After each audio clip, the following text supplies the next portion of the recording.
زرعی بینک سے قرضہ لیا اور میں امامت بھی کرواتا ہوں، تو کیا مفتی صاحب مجھے امامت جاری رکھنی چاہیے؟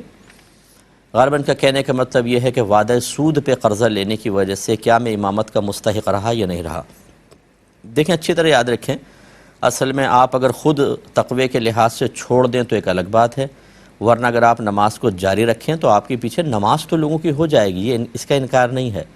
اصل مسئلہ خود امام کا نہیں ہوتا، اصل مسئلہ ہوتا ہے مقتدیوں کا، کہ اگر وہ اس پر مطلع ہو جاتے ہیں کہ ایک شخص کسی بڑے گناہ میں مبتلا ہے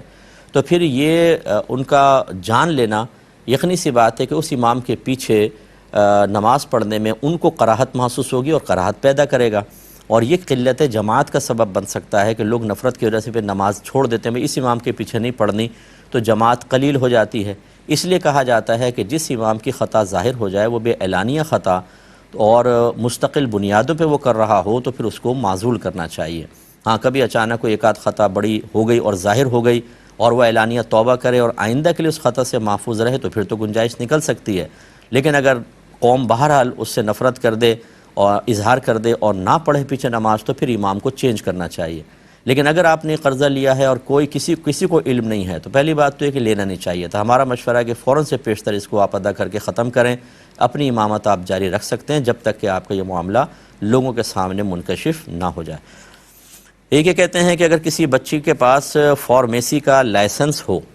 تو لڑکیاں چونکہ خود تو اس کو دکانیں وغیرہ فارمیسی وغیرہ نہیں چلا سکتی ہیں، تو کیا وہ کسی کو یہ لائسنس رینٹ پر دے سکتی ہیں، اور جو رینٹ آ رہا ہو وہ حلال ہے یا حرام؟ دیکھیں، پہلے بھی ہم نے اس کا کئی دفعہ جواب دیا ہے، دوبارہ آیا تھا تو میں نے اس کو شامل پروگرام کر لیا کہ اس طرح کرنا شرعاً جائز نہیں ہے۔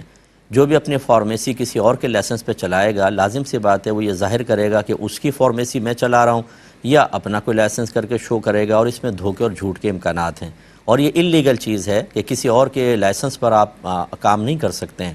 اور یا رشوت دینی پڑے گی۔ لازم سی بات ہے کہ اگر اس پہ کوئی ریڈ پڑ جاتی ہے، کوئی آ کے انویسٹیگیشن وغیرہ ہوتی ہے، تو رشوت دے کے منہ بند کرانا پڑے گا۔ تو جو اتنی خرابیوں کا سبب بنے کہ اس میں دھوکہ بھی ہے، جھوٹ بھی ہے اور رشوت کے بھی امکانات ہیں، تو یہ شرعاً جائز نہیں ہے، اور یہ اس کے تحت آئے گا کہ وَلَا تَعَاوَنُوا عَلَى الْإِثْمِ وَالْعُدْوَانِ، کہ گناہ اور زیادتی کے کاموں میں باہم تعاون مت کرو۔ اور شرعی لحاظ سے اس طرح کے لائسنس کو کرائے پر دے کر اس سے رینٹ لینا، اس کا کوئی شرعی تصور نہیں ہے۔ جو یعنی کرائے پہ چیز لینے دینے کا ایک شرعی تصور ہے، اس کے دائرے میں یہ چیز نہیں آتی۔ لہٰذا جو کچھ اگر اس کو رینٹ پہ دے کر لیا ہے تو اتنا ہی پیسہ اللہ کے راہ میں بغیر ثواب کی نیت کے صدقہ کریں، اور آئندہ یہ کام معاملہ نہ کیا جائے، اپنا لائسنس واپس لے لیں۔ ایک یہ پوچھا تھا